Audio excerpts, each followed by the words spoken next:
Sometimes at night, when all there is to watch on TV are shocking comedy clip shows, I just get in my car and go for a drive. Because I know it won't be long before I see some lunatic example of idiocy on the roads that will get my heart racing and my blood boiling with sheer stupidity.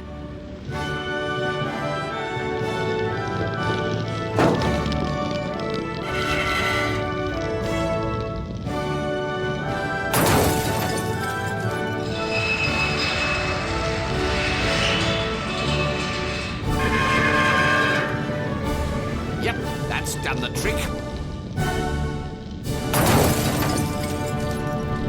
Okay, peoples, let's do this.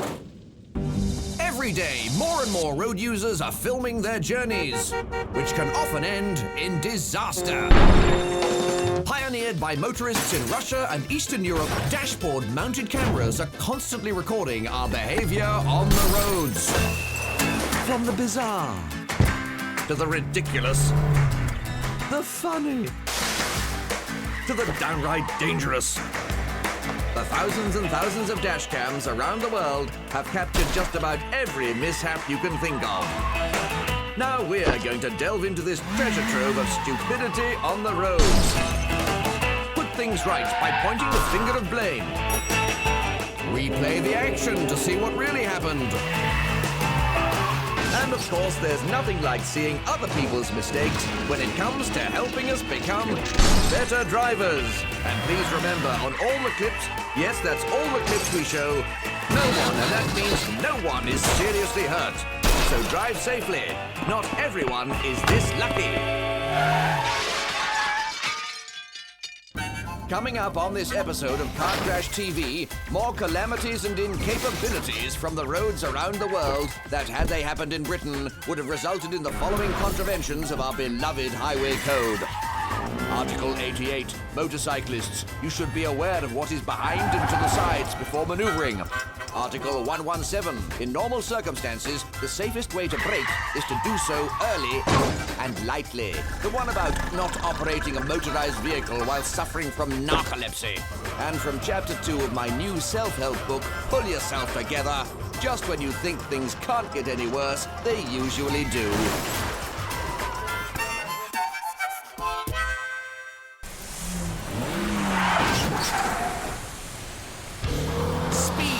It's a great word. Some of my favorite things involve the word speed. Mexican cheese-loving mouse Speedy Gonzales, the pointless driving in a circle that is Speedway. And of course, Speedos, which are the one and only item of clothing I insist on wearing when recording these voiceovers. Let's have a look at the destructive drivers who truly live the word. They're fast, they're reckless, they're high octane, and they should all be facing at least a 12-month driving ban for total irresponsibility. Strap yourselves in for a turbocharged selection of speeders. This crazy speeder has just spotted her husband crossing the road with another woman. What are you playing at, man? You know hell hath no fury like a jealous speeder. 5 people nearly had a life-changing experience right there. Look at those road signs. You see, this is the problem when you commission an abstract artist to redesign the highway code. Speeders have no time for the slow and intricate pondering it takes to appreciate modern art. That's no way to behave in a gallery. Monday mornings. Couple of glasses of wine the night before, you've overslept, the kids are late for school, not a problem for speeders, just jump in the articulated lorry and you'll be there in no time. That's it, forget the road, as the crow flies, path of least resistance. It's really sunny, though it's not England. And it's also not a good time to overtake cars who are blinded by the light, especially on one wheel. And aren't you supposed to pull a wheelie on the rear tire? I never let things get in the way of my nap time. And by the looks of things, neither does this guy. Can I bring you a green tea to help you sleep? Sometimes on my way to dance class, I can't resist getting in a little bit of practice for the Lindy Hop. This was my 360 from last Tuesday. My partner Olga was so impressed that night she gave me a 7. Inner city parking is such a time-consuming, mundane experience. It can be much more exhilarating if we all just work together. See, perfectly done. Make sure you tap your parking app too. You might think that speeders are an insensitive, selfish bunch, but you'd be wrong. They're always willing to lend their fellow drivers a hand. Without this sturdy sideswipe, this fellow driver might never have found his wife's earring that she's been looking for the last 6 months. He's in for a treat tonight. After Peter and the Lost Boys left Neverland, Captain Hook decided to give up the pirate life and embark on a career in the police force. That's right, the captain is now an inspector. Ooh, which means this speeder is going to be feeling the sharp end of the law tonight. The year is 3190 AD. Humans have colonized the moon. Just look at those craters. And despite our new home, human life carries on pretty much the same way as it did on Earth. Yes, we still have rush hour on the moon, and yes, unfortunately, the crazy speeders of this world have followed us up there too. But thankfully for us, so has karma.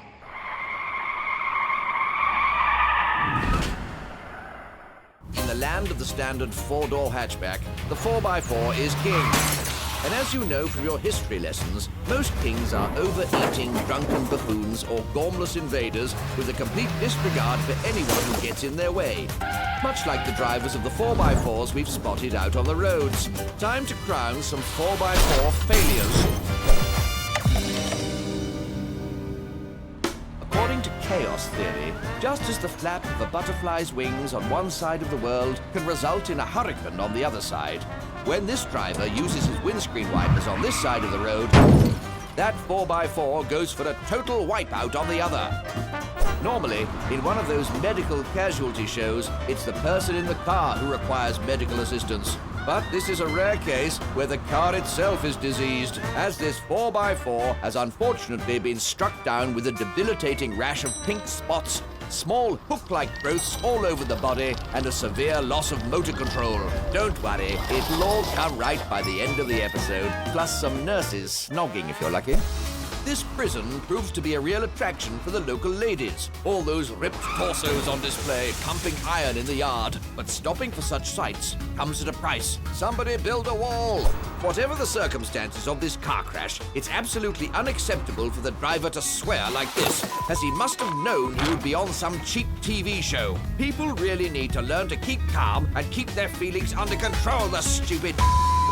Now, the 4x4 may be the king of the road, but there's no way that this driver should be on the road in the first place. What a massive mess. The best way to enter a right turn is to drive along the lane marked left turn, and then cut rapidly across 3 lanes of traffic into the sharp right turn exit. Of course it isn't you, 4x4 numpty. Get your ruddy car under control, you posh, overpaid horse's bum. Some things in life are okay, like this number plate. Some things are not, like reversing your ridiculous 4x4 back into totally innocent cars behind you at a minor junction, right in front of an award-winning listed heritage building. It's not bloody okay, you motoring illiterate numbskull. Some people say that New York's Fifth Avenue has lost some of its luster since some idiot architect knocked down the prestigious Trump Tower to replace it with corrugated iron shantytown buildings. It's put the drivers on edge too. Sort out your modernist architecture, New York. Shabby chic is so passé. Coming up on Car Crash TV, we swap our 4 wheels for 2 and take to the roads with the bikers. Get our pointy fingers out to play the blame game and strap on our stirrups for a round of off-road rodeo. But first, it's a fast start to this one, and there's no time for me to say anything witty and hilarious, so I'll keep it simple. What happens next? Find out soon. Welcome back to Car Crash TV. So, what did happen next? Well, folks, you just witnessed some incredibly rare footage of a yellow Toyota minibus giving birth in the wild. Rather than birthing a minibus, though, these majestic beasts give birth to fully formed human beings wearing backpacks. As is common with these species, though, once the birth has happened, the mother immediately leaves their offspring to fend for themselves. Confused, the young gives chase, but his little legs are no match for a 3-liter engine. Nature in all its wondrous beauty.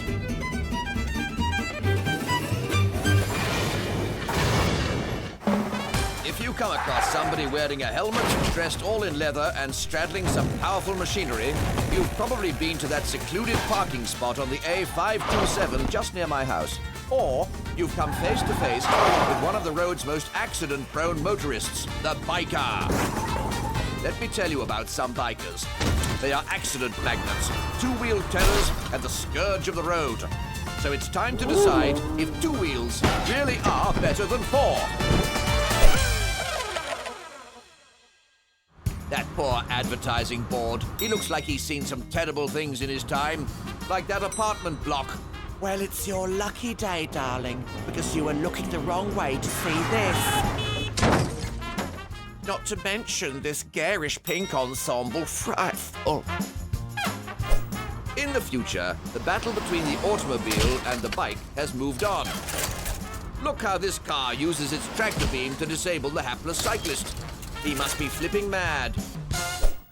Welcome to the Great British Undertakeoff. Oh dear, Sue Perkins is not impressed. Bored in traffic? Hey, why not take a walk? And then pretend you didn't really just take out that motorcyclist with extreme prejudice. What was this clown playing at? If you know, why not start a Facebook group to discuss it with like-minded people? During my many appearances on TV chat shows, I'm often asked why I advise people to put lights on their bikes. Well, it's because during the Arctic 6-month winter, you'll be completely invisible to all other road users, you absolute cretins. Mystery clip now, and how the jiggins did that just happen? Ah, those pesky, greasy tram tracks. Careful on the rails, people. Well, howdy doody, y'all. Welcome to the 73rd Annual Off-Road Rodeo Championships in association with Big Ned's Beef Jerky, the only jerky made from 100% real jerk. So sit back, make sure Granny's got her teeth in, and get ready to shout "Yee-haw!" as we see how long these cowboys and cowgirls can tame their four-wheel beasts. This is Off-Road Rodeo. Up first, we're on board with Jeremiah Claythorpe, who hails from the great state of Indiana, where he lives with wife Marlene and four sons, Jeremiah Jr., Jeremiah Jr. Jr., Jeremiah Jr., Jr., Jr., and Glenn. And that's not a too disrespectful 13 seconds for Jeremiah there. Our next contender is part-time off-road rodeo star and full-time snowmobile salesman Ice Baby McSnow. Here he comes now with the showroom left in the capable hands of his big brother Shovel. Ice is under no pressure to go home soon, which means the crowd here are expecting a long ride. Bud, kiss my cubes and pour me another. That road is slippier than a cucumber in a massage parlor, and Ice is slid off in 16 seconds. What's that weird red triangle? Must be one of them UFOs. On board now with current Miss Nebraska, Eloise Coleman. And this beauty pageant champion might be a pretty picture, but that is one ugly-looking spin. And with a time of just 8 seconds, that off-road rodeo trophy will not be joining her Miss Nebraska crown, sash, and lifetime supply of creamed corn in her trophy cabinet. Up next, it's Dr. Bernhard Lovehandle, hailing from Missouri, a chiropractor by day, an Elvis impersonator by night. The good doctor is in great shape with a strong start here.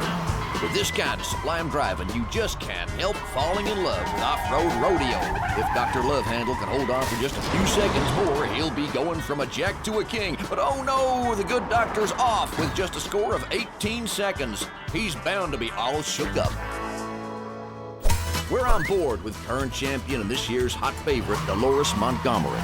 But it looks like last year's prize of 12 months free supply of moonshine has severely affected her off-road rodeo skills, and she's off in just 7 seconds. Our final contender and making his long-awaited off-road rodeo debut is Billy Joe Bodine. And it's a steady start for young Billy Joe, who in his spare time likes firing rifles at the moon whilst dressed as 45th President of the United States of America, Donald J. Trump. Ooh-wee, that looks like current leader Ice McSnow who's taking a spin up ahead. Billy Joe is off course, but importantly still on the road. And with 26 seconds on the clock, the crowd goes wild as we have a new champion. Well done, Billy Joe Bodine. Thanks for tuning in, folks, to Off-Road Rodeo.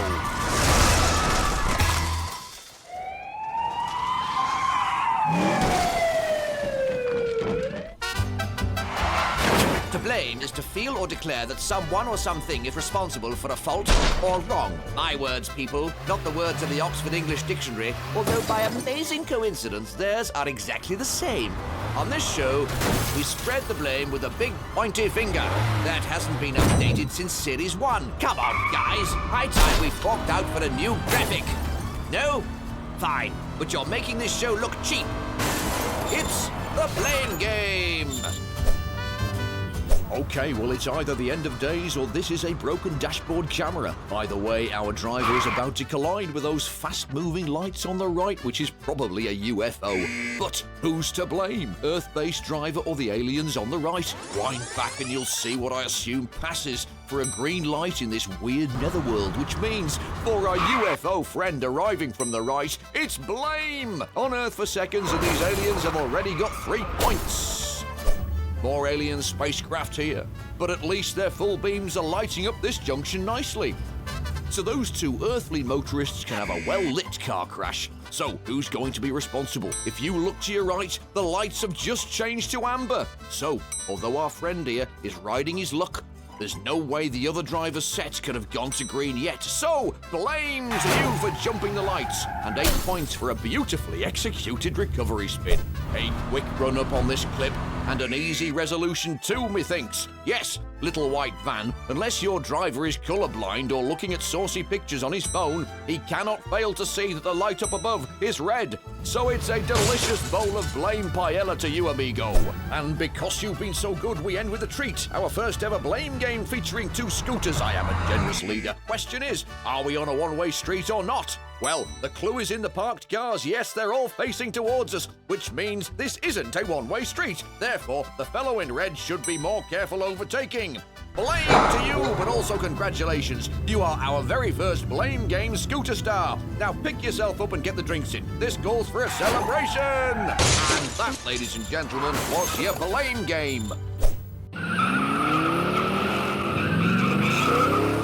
Sherlock Holmes, Hercule Poirot, Batman all claim to be the world's greatest detective. And while they might be able to solve a complicated murder mystery, they would struggle in deciphering the guilty party responsible for a car crash.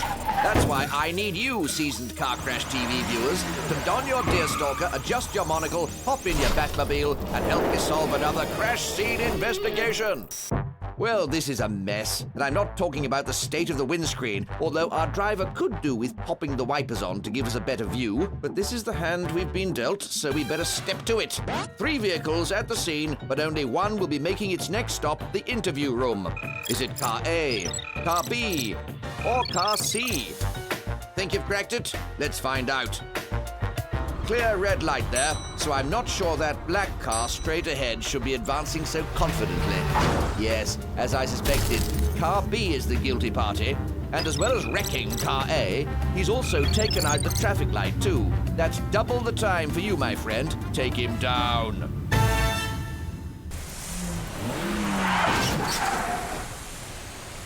Life is full of surprises, and never more so than that time in the hotel sauna after the TV Clip Show Awards. But that's been dealt with now, and further inquiries must be directed to my legal team. Speaking of unpleasant surprises, this next batch of clips is about things going seriously amiss, which is what happened to my towel in the sauna. It was a misunderstanding. How many times do I have to answer the same question? So keep your eyes peeled, because things are about to get weird and wonderful. I clearly said touch my sock. Is it just me, or does that barn on the right there look like it's nodded off? Speaking of nodding off, this farmer was at the local moonshine bar last night, and may be in need of a power nap. No time like the present, is there? That's it. A couple of hours kip, a KFC, and he'll be as right as rain. Got a puncture and forgotten to pack your jack? Not a problem for this guy. Ingenuity at its finest. I mean, what the hell is going on our roads? Talking of which, how the hell did these people end up here? They're in heavy traffic, facing the wrong way, hundreds of yards away from a junction. Where's your sense of urgency? Get out of the way! Reverse! Oh, here we go. Easy does it. Make sure you straddle both lanes. Seriously, don't rush. None of us have lives to go to.